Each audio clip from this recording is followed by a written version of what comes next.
Insya Allah pada malam ini kita akan mulai mengetuk kalbu, membahas bab ar-ridha. Sudah jadi bahasa Indonesia ridho. Bahasa orang Pekanbarunya apa? Ya, orang Indonesia kan. Keridhaan. Ridho itu masuk ke bahasa Persia, masuk ke bahasa Urdu jadi reza.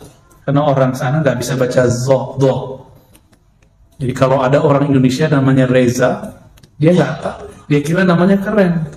Orang ikut juga, ya sebenarnya memang keren kan? Ridho. Secara harfiah ridho berarti menerima. Perasaan menerima disebut ridho secara harfiah. Namun secara hakikat, karena hakikat itu rasa yang didapat oleh seorang kekasih Allah, maka beda imam, beda definisi. Di Quran surah Al-Bayyinah, radhiyallahu anhum wa radu'an. Allah ridha kepada mereka, mereka pun ridha kepada Allah. Maka ada satu kaidah, seseorang tidak akan mencapai keridhaan sampai Allah sudah ridha kepadanya. Ridha Allah itu azali, qadim. Ridhanya kita baru di alam ini. Imam Ibnu Abi Bakar Ar-Razi, namanya ada Ar-Razi juga, tapi itu Ar-Razi yang beneran Ar-Razi. Kalau ini Ar-Razi-Ar-Razian ini ya. Beliau menyebutkan satu kalimat yang membuat saya kemudian malu untuk membicarakan ridha. Apa kata beliau? Ar-ridha as-surur fil qalb bimurril qada. Ridha itu jika hatimu gembira, jika hatimu merasakan manis di saat ada takdir yang pahit. Saya mau tanya nih, ini corona takdir Allah bukan? Serius? Atau takdir Cina? Takdir Amerika? Takdir Zionis? Nggak ada urusan. Walaupun di sana munculnya itu asbab. Kalau Allah tidak izin, nggak jadi. Jadi kalau sudah berakidah Ahlus Sunnah, jangan lagi nyalahin Cina, Amerika, Israel. Udah kita terima. Raditu billahi Rabbah. Aku ridha kepada Allah yang telah menetapkan, mengizinkan setahunan ini kita berdamai, jangan berkelahi sama corona. Ini kan sudah mulai berdamai ini. Dulu kita takut loh lagi ke masjid, ke pasar, itu sampai ada ibu-ibu bentak orang di depannya, di belakangnya, kiri kanannya cuma mendekat, pakai plastik, lengkap semua, ketakutan. Padahal coronanya di mana, dianya di mana, ya. Jazakallah. Ya. Jadi apa kata Imam Ibnu Abi Bakar Ar-Razi? Punya kitab dia Hadaik namanya. Ridha itu kamu merasakan manisnya takdir saat takdir itu pahit. Awal-awal corona terasa pahit ya? Udah pahit sekali ya. Pahitnya di mana Pak? Di dompet ya. Semua orang. Ini bukan berarti ini nggak ada, ini ada. Ini sudah ketentuan Allah Subhanahu Wa Taala. Saya mau tanya yang kedua. Benar nih takdir? Ya. Takdir Allah bukan? Ridho nggak sama takdir Allah? Jadi ridho nggak sekarang ada corona? Ridhokah kalau hari ini Allah mengizinkan virus kemana-mana? Seluruh dunia loh Pak. Seluruh dunia, bukan Indonesia aja. Yang paling parah justru negara yang bukan Katulistiwa seperti kita. Negara yang subtropis, Amerika, bahkan Cina itu sendiri, Eropa, itu paling parah. Mereka lagi musim apa nih sekarang? Habis musim dingin ya? Habis akhir tahun kan? Itu berat sekali. Kita alhamdulillah. Dan Allah sebelum kita lahir sudah menetapkan dulu di tahun sekian akan ada virus. Ridho nggak? Terima nggak? Ya, maka baca atau zikir raditu billahi robba pagi sore. Ya Allah, apapun kehendakmu aku ridho. Apapun kehendakmu aku ridho. Dan saya mohon maaf melihat banyak hari ini yang ngaku pejuang dakwah itu cuma di mulut, nggak ada ridhonya. Kalau sudah tidak ada ridho, muncullah khawarij dalam dirinya, ekstrim. Jadi kenapa muncul aliran khawarij? Karena mereka tidak percaya kepada takdir. Auzubillah min dzalik. Tadi di Quran, radhiyallahu anhum wa radu'an. Di dalam surat Al-Mumtahanah ayat terakhir, Allah bicara juga tentang orang yang cinta kepada Allah. Orang yang cinta kepada Allah itu dikuatkan di dalam dirinya Ruhul Kudus. Ada Roh Kudus. Ini bukan Roh Kudus agama sebelah ya. Beda. Jadi ternyata di dalam diri kita ada namanya tubuh fisik. Ini dia. Ridho bukan pada tubuh. Ridho tumbuh bukan di tubuh. Di dalam diri kita ada yang disebut nafs, jiwa. Di sini mulai buah-buah keridhaan ada efeknya. Tapi ridho bukan di situ. Di mana mulai ada ridho? Ridho adanya di qalbu. Jadi di dalam nafs, dalam jiwa kita ada yang terdalam lagi namanya qalbu. Allah yang Allah pandang qalbu. Jadi malam ini Allah tidak pandang kopiah saya hitam, saya pakai gamis, pakai jubah, itu Allah nggak pandang. Makanya orang jingkrang nggak ada urusan.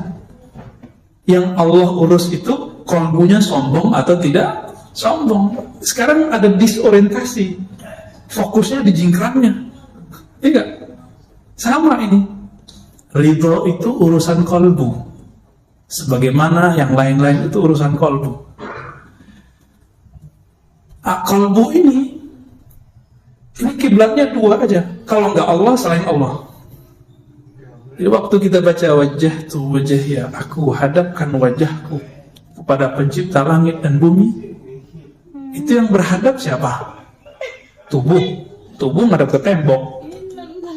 Kalau depan Ka'bah ngadap ke Ka'bah. Apakah Allah di Ka'bah? Kan enggak. Allah kan bukan benda, jadi nggak perlu bertempat. Jadi tubuh ini berkiblat kepada Ka'bah. Qalbu berkiblat kepada Rabbul Ka'bah, Allah yang memuliakan Ka'bah. Jadi Allah pandang qalbu. Jadi urusan ridho bukan urusan lidah, tapi lidah itu terjemahan yang di qalbu. Jika ridho belum muncul di qalbu, bisa diajar dari luar. Maka zikirlah itu, raditu billahi rabba wa bil islami dina wa bi Muhammadin nabiyya wa rasulah. Ya. Kalau mau yang lengkap, wa bi sayyidina Muhammad nabiyya wa rasulah. Ridho itu boleh juga diartikan usaha seorang hamba berbaik sangka kepada Allah Subhanahu wa ta'ala. Kalau tadi kita cerita virus, sekarang cerita hari-harian. Hidup kita dua aja, kalau nggak taat, maksiat. Bener nggak? Bener ya? Taat, maksiat, susah, senang, sedih, bahagia, hidup, mati, begitu aja terus. Setiap saat, bangun, sadar, tidur, mati. Hanya dua. Di saat kita taat, apa ridho dalam taat?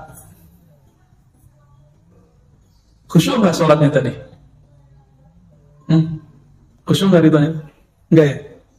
Jujur aja, ya. Kusut ya, nggak apa-apa kok ya. Allah itu kalau sudah ridho, nggak peduli sholat orang itu khusyuk nggak khusyuk. Yang Allah pandang qalbunya. Maka orang yang ridho dalam taat, dia tidak pernah merasa GR, nggak pernah merasa taatnya itu sesuatu. Bagi dia, ya Rob, jika sholatku ini untuk mendapatkan ridhomu, tentu tidak mungkin. Kenapa? Sholatku tidak khusyuk. Terus bagaimana? Ya Allah, Engkau maha tahu isi hatiku. tolong tumbuhkan ridho dalam kalbuku. Maka ridho itu hadiah dari Allah Subhanahu wa ta'ala. Ini yang kita minta doa, Allahumma inna nas'alu ridhoka wal. Jadi ridho itu minta. Kalau nggak minta nggak dikasih. Orang-orang sombong kan udah ngerasa GR aja dengan tahajudnya, Senin Kemisnya, apalagi pengajiannya, udah ngerasa saya pasti diridhai Allah. Nah, ini hati-hati, talbisu iblis, apa istilahnya, gurur ya, manipulasi iblis kalau diterjemahin secara bebas. Kita buat analog. Saya punya teman, punya murid, punya sahabat. Saya ridho kepada dia. Saya terima dia. Kalau saya sudah ridho, dia salah, saya maafkan nggak? Kita sayang sama anak. Anak kita salah, kita marah, tapi marahnya marah cinta, bukan marah benci. Maka jika Allah sudah ridho kepada hamba, jika ia marah, marahnya marah sayang. Jika Allah ridho kepada hamba, tidak khusyuk pun hamba, Allah terima salatnya. Allah kalau sudah ridho kepada hamba, hambanya tidak sempurna, Allah yang sempurnakan. Itulah makna radhiyallahu anhu wa radu'an. Jadi pada hakikatnya ridho itu dimulai dari Allah, baru kemudian bernatijah, berefek kepada zahir seseorang. Jadi setelah baca raditu billahi robba, amalkan ini juga setiap pagi dan sore. Allahumma inni as'aluka ridhaka wal jannah.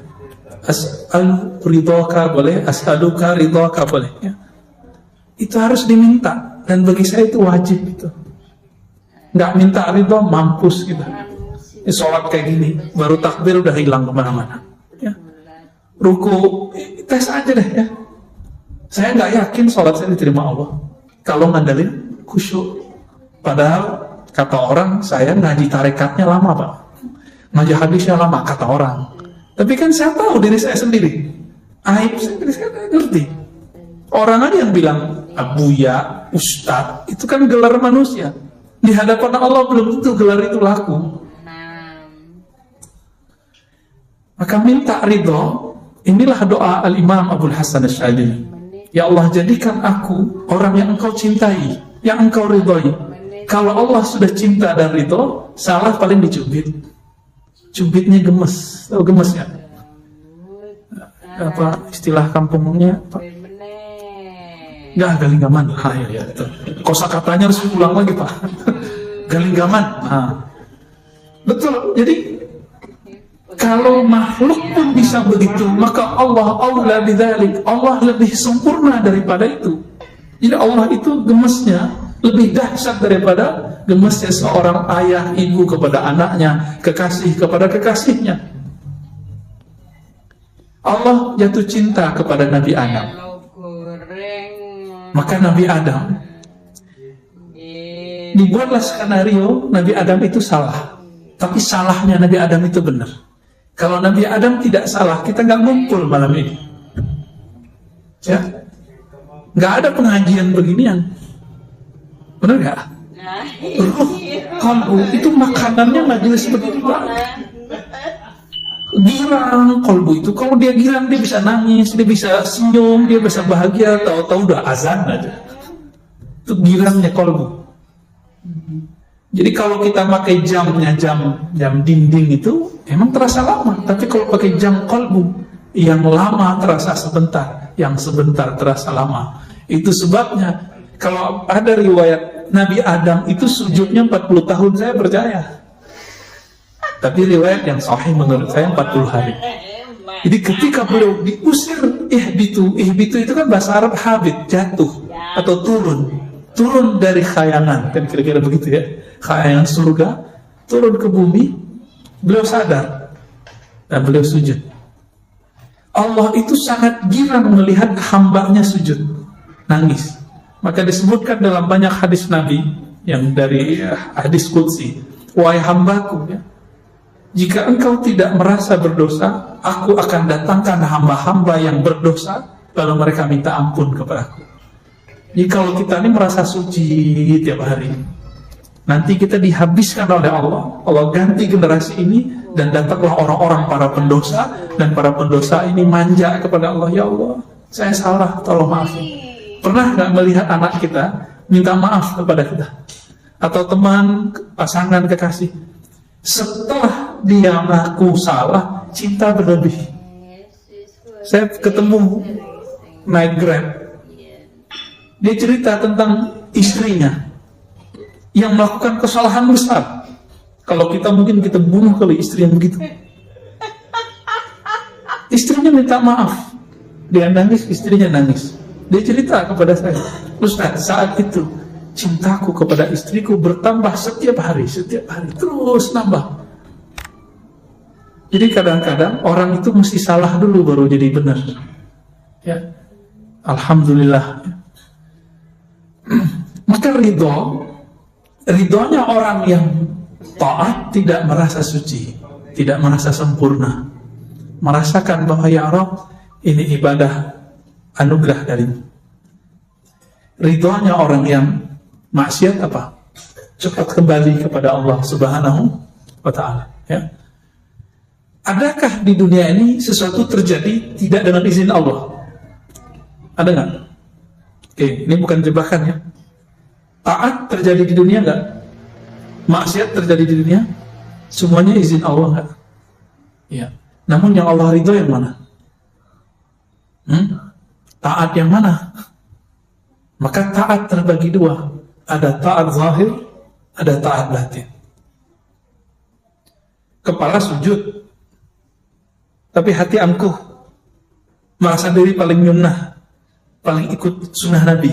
Masuk nggak? Nggak masuk. Jadi selama kita ini sujud, ruku, lalu masih merasa diri paling alim, paling suci di antara orang yang lain, sama yang di samping aja. Saya merasa lebih dikit, yang di samping udah nggak ada terima sama Allah. Gawat ya Pak? Gawat. Kadang-kadang Allah melirik, ini ada pendosa nih sholat di ujung soft, nggak kelihatan sama orang, bukan ustadz, bukan siapa-siapa, mungkin preman kali pendosa, tapi di kolbunya dia merasa, ya Allah, aku ini orang jahat ya Allah, datang ke rumahmu ingin mengadu. Waktu dia sujud dia nangis. Itu Allah lebih suka yang begitu. Tangisannya hamba yang mengaku salah itu lebih diterima daripada Allah, oleh Allah SWT, daripada kebanggaan orang taat dengan taatnya. Jadi taatnya kolbu apa? Memandang bahwa taatnya adalah hadiah dari Allah SWT. Ini saya sering ulang-ulang supaya tidak hilang dari alam bawah sadar kita. Kalau muazzin baca hayyalas salah, hayyal falah, kita jawab apa? La haula wala quwwata. Ayo sholat. Jawabannya tiada daya untuk takbir, untuk sujud, untuk ruku, kecuali dengan izin Allah. Tapi ahlul haqaiq, ahli hakikat itu menjelaskan, la haula fit ta'ah wa la quwwata fil ma'siyah illa billah, kecuali dengan izin Allah. Tidak ada kesanggupan orang untuk taat dan juga maksiat kecuali izin Allah. Masalahnya ketika taat kolbunya ngapain? Setelah maksiat kolbunya ngapain? Ini Allah pandang cuma kolbu ya. Oleh karena itu, sahabat-sahabat yang makan Allah, jangan terlalu girang dengan amalan yang kita dapat, tapi jangan putus asa juga dengan maksiat yang kita pernah lalui ya. Semuanya Allah yang atur. Kita ini dibuat pernah maksiat biar enggak merasa paling suci di antara manusia. Ini bapak-bapak yang merasa suci ini, itu suatu saat Allah akan lempar ke dunia hitam. Kalau Allah sayang, dilempar nanti ditarik. Ketika ditarik, bentar-bentar nangis, bentar-bentar tersentuh. Setiap kali melihat orang bermaksiat, dia tidak menghakimi orang. Dia, wah, saya juga begitu. Mungkin saya lebih hina daripada orang itu. Ini pak rahasianya. Maka seorang yang sudah begini, baru dia masuk ke ranah namanya radiyah, mardiyah, jiwa yang ridho. Jadi jiwa yang ridho sumbernya di kolbu. Kolbunya sudah beres, walaupun jiwanya masih belum beres nggak apa-apa. Kolbu yang penting beres, Pak.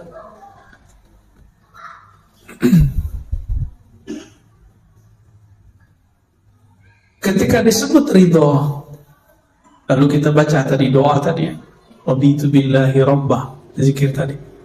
Apa kata Nabi dalam hadis Abu Daud? Orang yang meninggal, yang mati di waktu paginya dia baca raditu billah, atau sorenya dia baca raditu billah, maka dia mati syahid. Sekarang kita tanya, arti asli dari syahid apa? Syahidayash hadu, menyaksikan. Apa yang dia saksikan? Perbuatan Allah Subhanahu wa ta'ala. Karena dia tahu Allah yang berbuat, dia ridho, maka dia disebut syahid. Itu arti mati syahid. Kenapa para pejuang itu kalau kegores badannya dia senang, Pak, girang, rohaninya girang, ketusuk badannya sakit, tapi kolbunya bersyukur kepada Allah.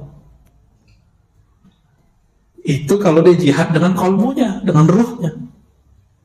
Maka nanti para syuhada disebutkan dalam Sahih Bukhari dan Muslim, jika dia mati, dia minta dihidupkan lagi. Ya Rabb, hidupkan aku, ahyini. Jika aku hidup, matikan lagi Allah dengan syuhada. Hidup lagi, mati lagi, hidup lagi, mati lagi. Ini kecanduan. Jadi para syuhadanya ada kecanduan. Ketika ditusuk mati, itu dia merasa bahagia. Inilah yang disebut oleh Allah Ta'ala, bal ahya'un inda rabbihim yurzaqun. Mereka hidup di sisi Allah. Kenapa? Karena mereka ridho. Jadi kalau mau jadi pejuang di akhir zaman, belajar ridho, Pak. Ini berpecah-pecah dikit, tersinggung dikit, baper. Enggak, orang ridho itu di atas sabar. Maka Imam Ibnu Abi Bakar Ar-Razi mengatakan apa? Jika kamu tidak sanggup ridho, sabar aja. Berarti sabar di bawah ridho. Coba bandingkan makom sabar dengan ridho. Innallaha ma'as sabirin. Sesungguhnya Allah bersama orang yang sabar. Bagi ahli kalam, ahli akidah, kebersamaan ini majazi. Tapi bagi ahli hakikat, ahli qalbu, ahli rohani, ini ma'iyyah hakikiyah. Kebersamaan hakiki. Allah benar-benar membersamai orang sabar. Sabar di atasnya sabar ada ridho. Kebayang, jika orang sabar bersama dengan Allah, kira-kira orang ridho bagaimana dengan Allah? Kebayang ya? Orang sabar itu punya backup.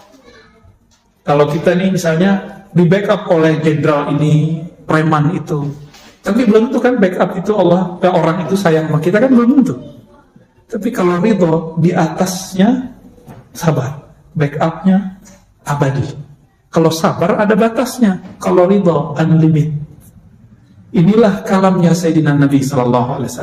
Apa kata beliau kepada ahli Badar? Ya'malu ma syi'tum fa inna Allah qad ghafara lakum. Hai sahabatku ahli Badar, kekasih-kekasih Allah, 313 orang melawan ribuan orang. Mereka ridho, nggak satu pun mengeluh. Ingat, nggak satu pun mengeluh, karena mereka ridho. Ya Rabb, kami ridho, walaupun musuh 1 juta pun kami ridho. Cuma 313, Pak. Jangan dikira waktu kafir Quraisy perang itu nggak ada jin yang ikut. Banyak jin ikut, jin-jin kafir pada ikut. Jumlah orang Islam cuma 313. Akal kita, maka beragama jangan hanya pakai logika biasa, harus pakai rasionalitas tingkat nabi, tingkat wali. Matematika kita biasa, 1 tambah 1, 2. Tapi kalau matematika kenabian, kewalian, nggak begitu. 1 orang bisa jadi kekuatan yang ada dalam dirinya sama dengan 1000 orang. Masih ingat kisahnya Sayyidina Umar? Diminta oleh gubernur Amr bin Al-As, minta 4000 prajurit, yang dikirim cuma 4. Masih ingat? Jadi Umar kirim cuma 4 orang. Permintaannya berapa? 4000. Diprotes. Si gubernur bilang, wahai Amirul Mukminin, saya nggak main-main. Saya minta 4000, kasih 4 orang. Ini main-main ini. Umar kirim lagi. Kamu nggak tahu, 1 orang yang saya kirim itu spirit yang ada dalam dirinya sama dengan 1000 orang. Nah ini yang mau dicari ini. Ini kekuatannya bukan di mulut, bukan di takbir-takbiran mulu, Pak. Ya. Ini katanya kalau udah bisa takbiran bentak orang udah bisa berjuang. Sorry, nggak masuk. Ya, apa kata Nabi ketika orang suka takbir bentak? Irba'u ala anfusikum. Nanti kan sebelum 2024 ini kejadian lagi nih. Tunggu aja, Pak. Ya, antum udah lupa nih dengan ceramah ini. Ya. Orang nanti akan bertakbir lagi untuk bentak ustaz. Bertakbir lagi bentak Habib. Nanti begitu, Pak. Dikira kalau udah takbir itu benar. Ya belum tentu. Nabi itu bareng dengan sahabat. Mereka takbirnya lebay, berlebihan. Apa kata beliau? Irba'u ala anfusikum. Besarkan nama Allah itu di dalam dirimu dulu, baru takbir keluar. Itu makna bebasnya. Ya. Kenapa? Yang kamu panggil itu bukan zat yang tuli, bukan zat yang jauh, dia dekat bersama kita. Nah, kembali ke hadis Al-Badr tadi 313. Karena mereka awalnya ridho, lalu kemudian Allah pun ridho. Apa kata Nabi? Udah kalian bebas mau ngapain, Allah telah ampuni kalian. Maka di antara Ahlul Badar itu ada yang tetap taat, ada yang hari ini taat, besok maksiat, besok taat, begitu terus. Karena nggak ada jaminan kita tobat hari ini besok nggak dosa. Jadi kecanduan taubat wajib, jangan kecanduan maksiat. Jadi taubat nasuha bukan sekali, taubat nasuha berkali-kali. Oh, saya ntar aja deh taubat. Bukan begitu, taubat itu berkali-kali. Besok saya maksiat lagi, niat apa enggak? Kalau antum niat baru main-main namanya. Yang penting hari ini kita nggak niat, itu baru disebut taubat. Ya Allah, saya niat nggak maksiat lagi besok, itu taubat namanya. Tapi besok niatnya taubat lagi gitu, ya. Maka ada sahabat yang kecanduan minum khamar, namanya Nuaiman, dan itu bukan satu, yang disebutkan cuma satu. Biasa hukum syariat berlaku, dijilid, dipukul 40, 80. Apa kata orang ke Sayyidina Umar? Nabi sudah wafat, Abu Bakar sudah wafat.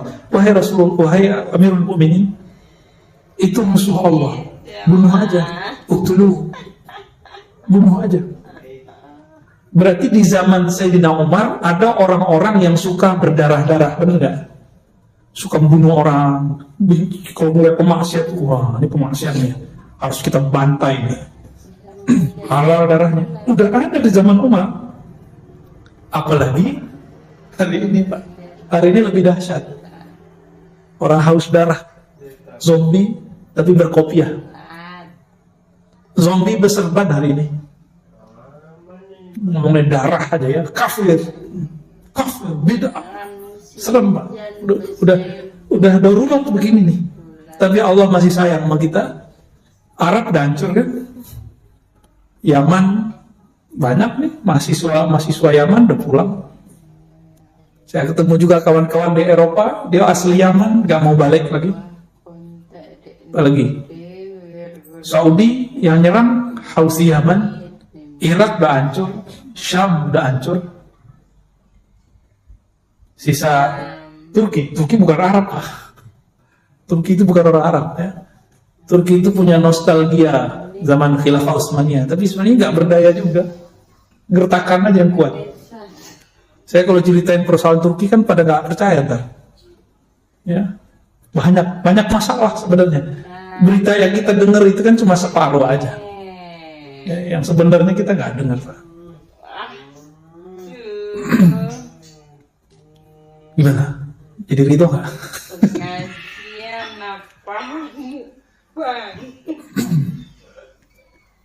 Jadi ridho melahirkan kepasrahan yang total. Maka ridho itu puncak dari tawakal. Oleh karena itu ada thariqah paling cepat supaya kita ridho.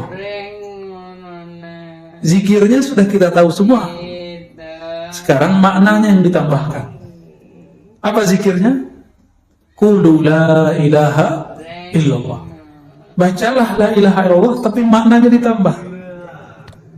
La ilaha, tiada yang aku cintai kecuali Allah. Itu makna la ilaha. Tiada yang berbuat kecuali Allah. Kalau benar nih kita cinta sama Allah, maka semua perbuatan Allah kita ridho, kita cinta. Berarti ridho sudah masuk dalam diri. Jadi apapun pekerjaan hari ini, Bapak Saudara makan Allah, apapun rezeki kita hari ini, besok, tahun depan, ridho nggak nih? Bayakin ya. Imam Abdul Hasan Syazili ngancam, apa kata beliau? Wailun summal wail, al-wail summal wail.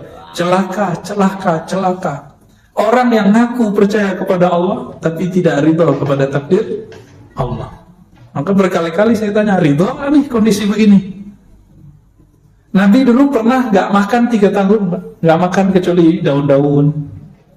Kalau zaman kayak gitu nanti muncul gimana? Antum mesti nyembah Allah dan bernabikan kepada Nabi Muhammad nggak? Atau bilang, katanya kita nih bersama Allah, kok nggak ada bantuan dari Allah? Sahabat Nabi pernah nanya loh di Quran, apa kata mereka? Mata Nasrullah. Nabi juga ngomong begitu. Kapan pertolongan Allah turun? Mereka menjerit dalam dirinya setiap hari. Maka Bapak Saudara karena Allah sering-sering baca surah Al-Bayyinah itu dan akhir surat Mumtahanah. Nanti lihat karakter mereka. Karakter mereka adalah karakter orang yang beramal dengan kolbunya. Karena Allah kuatkan dengan Ruhul Quds, dengan Roh Kudus. Diri kita, tubuh ini, di dalam diri kita ini ada namanya Ruhul Hayawan, ruh hewani. Makanya kita ini bisa marah seperti hewan. Jadi kalau antum ini bentak orang yang nyalip kita di tengah jalan, itu yang bentak bukan setan, karena setan nggak pernah bentak. Setan tuh kalau ngomong lembut. Serius ya? Udah ketemu setan belum? Jadi kalau ngomong kasar nih, ngomong jorok, itu sisi hewani. Yang kedua, di dalam diri kita ada sisi ruhun nabat. Ada ruh tumbuh. Ruh tumbuh itu ada di apa? Di badan ini, di kulit, semuanya itu ada semua. Makanya pada tumbuh kan. Kalau nggak begitu, rambut kita nggak tumbuh. Cuma ada yang dia terbatas. Giginya nggak tumbuh kan? Itu karena roh nabatnya segitu aja di atasnya. Kalau kita cuma hidup dengan 2 roh ini, 2 spirit ini, maka kita sama dengan binatang ternak. Ulaika kal an'am, marah, ya, makan, minum, tidur, itu dia. Maka Allah tiupkan ada roh yang suci namanya Ruhul Kudus. Jadi kita punya Roh Kudus di dalam. Jadi kita ini punya sesuatu yang suci di dalam. Inilah yang dikatakan dalam Al-Quran ya, fa nafakhtu fihi min ruhi. Aku tiupkan rohku. Aku tiupkan rohku. Maka roh inilah yang bikin kita sadar setiap hari. Tubuh maunya ke bumi. Sukanya yang sifat bumi. Yang hewani tadi ya sukanya sifat hewan. Makan, minum, kawin, ya, itu hobinya. Tapi ruh senangnya ngapain? Ruh itu yang disebut di dalam hadis al-ihsan an ta'budallaha ka'annaka tarah. Jadi kalau apa dalilnya saya ngomong begini ya, dalil itu Islam, iman, ihsan. Al-Islam itu di zahir, al-iman itu di akal, al-ihsan itu pada ruh. Ruh itu maunya bertemu, maka hadisnya engkau ibadah seakan mau bertemu dengannya. Karena ruh itu yang ada di situ sifat cinta. Jadi cinta yang hakiki itu yang ini dia. Ya. Ruh inilah sumber dari ridho tadi. Semoga pada malam ini Allah pandang kita dengan ridhonya. Amin ya rabbal alamin. Wassallallahu ala nabiyina Muhammad. Gimana? Udah? Mau tanya jawab? Nggak sempat kali ya? 5 menit lagi. Ya. Ya. Bisa. Kita ada cara bisa. Masih sempat? Oke, baik. Gimana Pak? Pemilu kalah, itu enggak? Dulu Pak ya, syukur. Dulu kita bisik-bisik yang anti sama buat jalan tol. Sekarang dia menikmati selfie lagi. Jadi memori manusia itu pendek Pak, pendek sekali, sangat pendek. Jadi jangan percaya orang dengan dia hari ini. Tunggu aja Pak, hati itu berubah cepat, bukan main. Kecepatan korbu itu berubah lebih cepat dari kecepatan cahaya. Cuma zahirnya kadang-kadang terlambat. Ya, itu sebabnya Nabi sering berdoa, ya muqallibal qulub, hadis Sahih Bukhari, wahai yang membolak-balik hati. Ya. Saya menyaksikan dalam diri saya perubahan-perubahan itu. Ya. Berubah, dulu senang ini jadi nggak senang, dulu benci jadi suka, dulu suka jadi benci. Tapi ada yang nggak pernah saya benci. Mau dia salah gimana dia tetap senang. Nah, itu yang disebut cinta. Kalau nggak namanya simpatisan. Maka murid dalam tradisi ilmu zikir itu ada dua. Ada murid hakiki as-sadiq, ada murid al-kazib. Jadi jamaah itu ada dua. Ada jamaah simpatisan, ada jamaah hakiki. Kalau simpatisan itu mau cari pembenaran dari si ustadz. Kebetulan pemahaman ustadznya bisa menguatkan pemahaman dia. Tapi kalau jamaah hakiki itu bertahan sampai kiamat nanti, bahkan tembus sampai ke Shiratal Mustaqim. Nanti ditunggu nanti di depan surga sama gurunya itu. Itu yang mana? Yang murid jika dia ngaji kepada gurunya karena ingin mencari kebenaran, bukan mencari pembenaran dari dalam dirinya. Nah, kita yang mana nih Pak? Ya mohon maaf, kebanyakan orang begitu. Itu sebabnya cuma beda dikit di politik orangnya dibenci, beda dikit dalam persoalan fikih dibenci.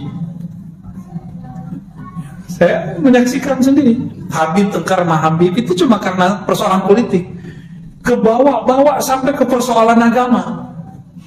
Nih ada Habib lagi tengkar masalah melihat Allah, ya kan?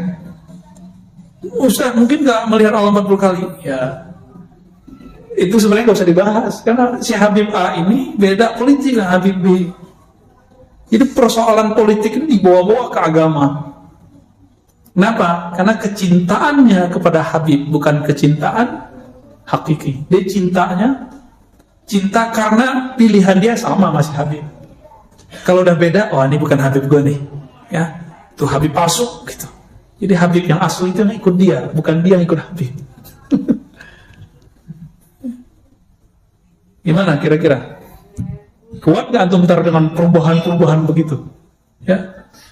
Nabi Musa diuji itu, maka diuji Allah zahirkanlah Nabi Khidir dengan pantangan semua yang Nabi Musa tidak suka. Tapi Nabi Musa masih tetap ikut Nabi Khidir karena Nabi Musa adalah murid sejati. Keceplosan juga sih. Ini kenapa ini Khidir? Tapi dia bukan berarti mengingkari Nabi Khidir, dia cuma nanya, maklum orang nanya.